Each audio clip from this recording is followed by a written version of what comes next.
At nagbabalik na naman tayo dito sa ating no contact segment for today, March 5, 2026. Alamin natin kung sino ito, no, na a specific person, no, na kumo-connect sa'yo dito. Pero pwede niyong isipin yung specific person, no, sa inyong mind. Okay, that is also one way of setting your intentions, no. Alamin natin kung ano ang kanyang real feelings for you ngayon, or kanya ditong naiisip ka pa ba ngayon, or may actions pa siya dito na related sa'yo ngayon, no. Kung mapapansin ninyo, inuulit ko yung salitang ngayon. EJ, Chigo, okay? So, ibig sabihin, hindi natin kinukuha ang energies niya yesterday, hindi rin tomorrow, kundi energies niya ngayon. Okay? So, let me see. Archangel Michael, thank you so much. Angel guides, thank you so much. Can we get messages about this specific person here sa isipan ni Collective? Sa mga gusto lang umistambay rito mga babes, no? At gusto lang talaga rito makichika talaga rito mga babes. At kung hindi niyo pa alam, may pati other channel. Nag-upload din tayo ng collective readings for all signs dawn. Kaya naman, pwede kayong magpalipat-lipat here and there. Link niya nandyan sa description box na reading ng Itachiwa. Thank you so much, Archangel Michael, Guardian Angels. Iniisip pa po ba si Collective ng personing ito?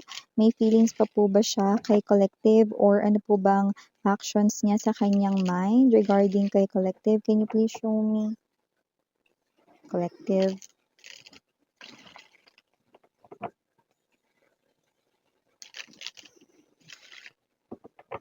Okay, got it. So let us see what do we have here for you guys.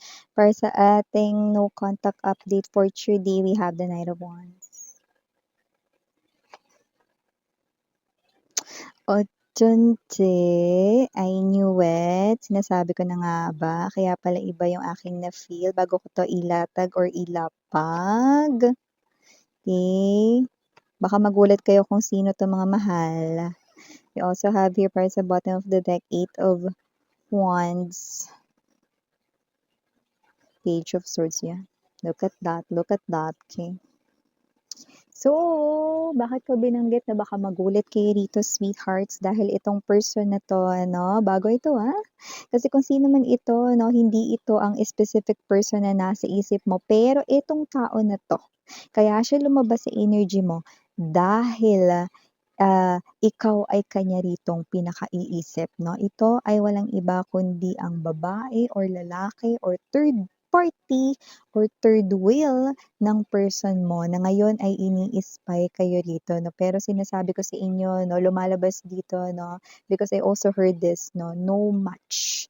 Wala siya ritong binatbat, wala siya ritong sinabi sa'yo. No match siya rito pagdating sa'yo, na pero bakit nga ba lumitaw at tinalbugan niya pa ang energy ng person mo? Kasi alam mga babes, ang nahahagip natin energy per energy, lalo na kapag real time ang kinukuha natin, ay yung pinaka may malakas na energy. Ibig sabihin, kung sino yung mas iniisip ka, kung sino yung mas naglalaan rito ng energy para sa'yo, at kung sino mga babes, no, yung energy na talagang konektadong-konektado sa'yo spiritually. Okay? At ito yon ang third party na sa kasalukuyan ay tinitingnan at minamanmanan ka. No? Alam mo, nakita ko dito nakakatawa, nagbibigay siya ng compliment sa'yo. No? Oh, maganda nga si Collective. Pero mas maganda ako. So, kino-compliment ka niya na maganda ka pero mas maganda daw siya. Yan, parang, maganda nga. Oh, gwapo nga. Pero mas gwapo pa rin ako. Ano? So, whatever the case may be, bakit nga ba niya ginagawa ito, no? Simple lang. Because your person, kaya niya yan naagaw dahil malandi ang person mo or malupok ang person mo. Knight of Wands energy. Kaya nakita ko rito, no, na kaya ang third party rito, no, ay ini-spy kayo at tinalbugan pa niya sa pag-iisip ang person mo, no, dahil threatened siya sa'yo. Okay? Pero alam mo, kahit binabanggit niya 'yun na parang mas maganda pa rin siya kaysa sa'yo, or mas gwapo siya kaysa sa'yo, mas sexy siya sa'yo, okay, or mas mapera siya sa'yo, kung ano-ano yung pinagbabanggit niya dito, 'no. Pero deep down inside his or her bikini bottom heart, alam niyang hindi siya magma-match or hindi siya le-level sa'yo. Oh, bakit nga ba gano'n ang nagiging iniisip or nasa isipan ng third party rito, Miss Yan, 'no? Well, kasi kamakailan lang ay naobserbahan niya na parang nakakapanibago ang galawan at kilos ng person mo. May mga times rin dito 'no, na binabanggit ng person mo ang pangalan mo habang siya'y nananaginip or natutulog. Yes! Kaya kasi naman 'tong energy na 'to mga babes na-threatened rito 'no, ang third party dahil, ang person mo rito ay binabanggit ka habang siya ay natutulog 'no. Of course, alam ng third party ang pangalan mo rito, sweetheart, at yun nga rito ang nagiging weakness niya ngayon. Ace of Wands energy, hindi mapakali 'no, hindi ito excitement dito 'no, kundi ito yung nakakapagpabagabag at nakakapagpakabog ng kanya ritong dibdib. Dahil natatakot siya rito na baka bigla na lang rito 'no, na sabihin ng person mo na makikipag-break or makikipaghiwalay na siya doon. Kaya naman kasi naman 'tong energy na 'to mga babes, nakikita ko rito na siya yung klase ng energy rito 'no, na hindi mapakali, hindi mapanatag. Dahil gusto niya rito 'no, na magkaroon rito sa inyong dalawa ng pagkakalinawan. Oh, kailangan ba yun? Kasi dito parang nagpaplano siyang makipag-usap sa'yo, oh. Eh, nag-iisip siya kung ano yung sasabihin niya sa'yo, pero ang gusto niyang sabihin sa'yo rito ay pabayaan mo na ang person mo kahit na wala ka namang ginagawa. Na kahit na ano, pakikipag-connect sa person mo na ex mo rito na babaero or lalakero 'no, na ngayon ay person niya na 'no. Gusto niya maging malinaw para sa'yo na tapos na kayong dalawa ng person mo na parang, "What? Ba't kailangan pa ba yun? Kailangan pa bang sabihin yun or whatsoever 'no?" It's like, nababasa ko rito yung face card mo, sweetheart 'no, na, "What?" 'Di ba? Bakit? Eh, wala na akong pakialam diyan sa person ko na 'yan, kanyang-kanya na 'yan. Gusto niya i-ano niya pa 'yan, eh, itali niya pa 'yan sa katawan niya. So, whatever the case may be, I do see that the third party, yan, no match talaga siya sa'yo rito at nakikita niya rito ang malaking pagbabago hindi lamang sa energy mo rito, sweetheart, kundi pati na rin dito sa iyong physical appearance, okay? Hindi ko alam kung anong ginawa niya, paano niya nakita yung social media mo dito because ang nakikita ko rito updated yung photo or latest yung, updates niya or balita niya tungkol sa'yo. Well, I always say that the balita or the news ay may wings or pakpak, 'di ba? So, kung sino man 'tong energy na 'to 'no, meron siya ditong balita about you and, things right in here 'no, ay hindi nagiging pretty smoothly para sa kanya because nakikita ko yung, emotion ng yung waves ng emotions niya dito 'no, ay lumalaki ng palaki ng palaki 'no, at kung sino man 'tong energy na 'to 'no, alam mga babies na 'yan, parang kahit kalabitin mo lang 'to talaga sa ano, balikat niya, magugulat 'to, eh. At kahit hindi 'to nagkakape magugulat 'to, eh. Bakit? Kasi kung sino siya ritong energy nakikita ko na ito yung klase ng energy rito 'no, na takot rito 'no, sa sarili niya ritong multo. Takot siya ritong maiwanan ng person mo 'no. Pero hindi lang yun, yung iba kasi dito napapanaginipan kayo, binabanggit pangalan ninyo, so nagsi-sleep talk, okey?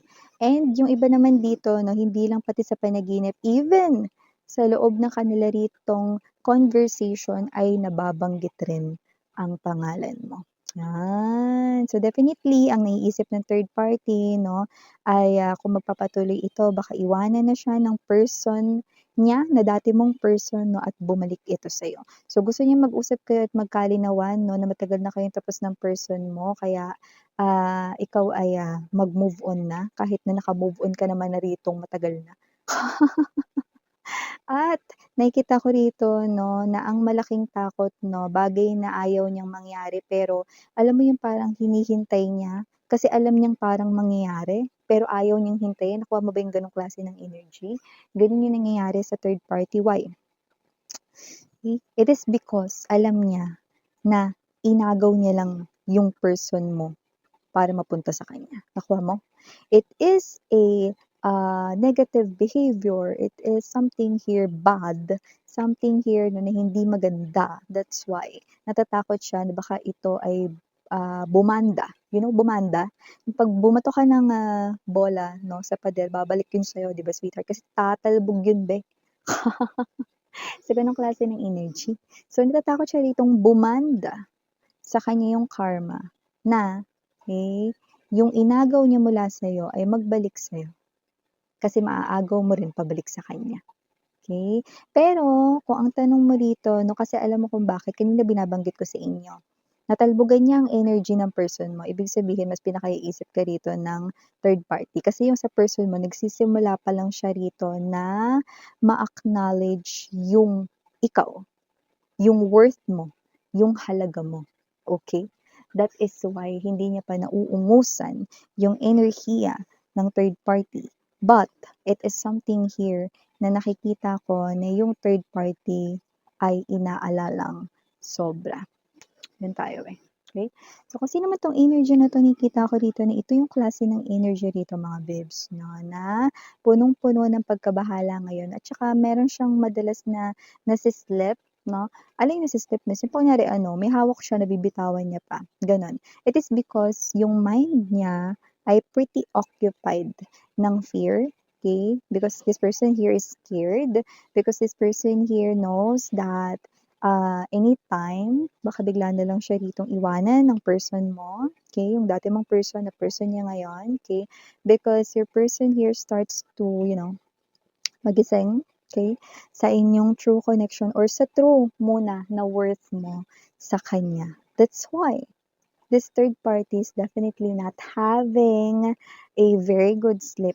Okay? At alam mo yung parang mapikit lang siya rito, dilat na naman siya because this third party has lots sa kanya ritong mind, no? And things really, ay definitely naapektuhan yung kanyang daily routine. So, kunyari, hawak niya yung walis, no? Hindi niya nawawalis ng maayos yung mga dapat walisan, mga kalat, alikabok, dumi, or baka yung hawak niyang walis, nabibitawan niya pa rin. Okay? Are you getting my point here, sweetheart? The third party is definitely not into his or her right mindset right now. Okay? This person here is definitely distracted because of you. Okay? Kasi alam niya no match siya pagdating sa'yo eh. I don't know. Maybe may dahilan lang kasi kung paano kanya naaga way back then. Maybe because kasi may specific na rason kung paano kanya naagaw, kung paano niya naagaw ang person mo from you way back then. Okay? So, definitely there's a reason behind. Okay? Pero, ngayon, it looks like hindi na fair and square ang labanan. Because ito siya, ito ka. Are you getting my point here? The level is definitely different. See? In other words, no match or no match. Sabihin mo sarap ng mukha mo. Mukha niya, no match. Diba? Ang bully. Alam mo, hindi na kailangan, Mare, kasi kinakabahan niya siya, takot na siya rito, kaya sapat niyon para, para ka na rin nakaganti. Kahit hindi natin ini-encourage sa channel na to na gumante, para ka na rin nakaganti. Okay? So, yun nakikita ko dito. Okay, sorry about that commercial mga babes. I need to answer lang some kind of call. And yeah, going back na tayo dito sa ating sinasabi, no? Hindi na kailangan, no, nakausapin niya kayo dito because it's crystal clear in your energy that wala ka ng pakialam anong gawin ng person mo. Okay, kung magloko yung person mo or whatever, it's out of your control. Okay, problema na yan ng third party kung paano niya i-handle ang situation. Tsaka teka nga muna, ginawa niya tong situation na to, no? So dapat alam niya kung paano ito i-handle. Hindi yung ganito, no, na gumagawa siya rito, no, ng mga pamamaraan, no, na pasok sa mga aksyon ng desperado. Okay? Nagmumukha lang siya ritong low level ng individual, no, pag ito ay ginawa niya. So, wala naman na kailangan pag-usap. Kasi parang it's like telling right to your face na natatalo siya kapag ginawa niya tong talk na to. Are you getting my point? Because you are the very reason na naiisip niya why his or her person will leave you. Okay? Ibig sabihin, by having this conversation, pag tinuloy niya yan, ibig sabihin, para na rin niya ritong inadmit sa sarili niya. Okay? Natalo siya. Ooh! Mane. Okay, initials, we have your capital letter P, capital letter B, capital letter J, capital letter R, and capital letter N. Capital letter M, capital letter R, capital letter R. Possible dalawa yung R, no? Just take only what resonates. Capital letter A, we also have here, last but not least, capital letter C. And for other letters might not be capital, we have here Q, Z, S, B, T, H, and last but not least, we have the letter P. So yeah, ganun yung Yana Anis Harangay of Enlight. Anya.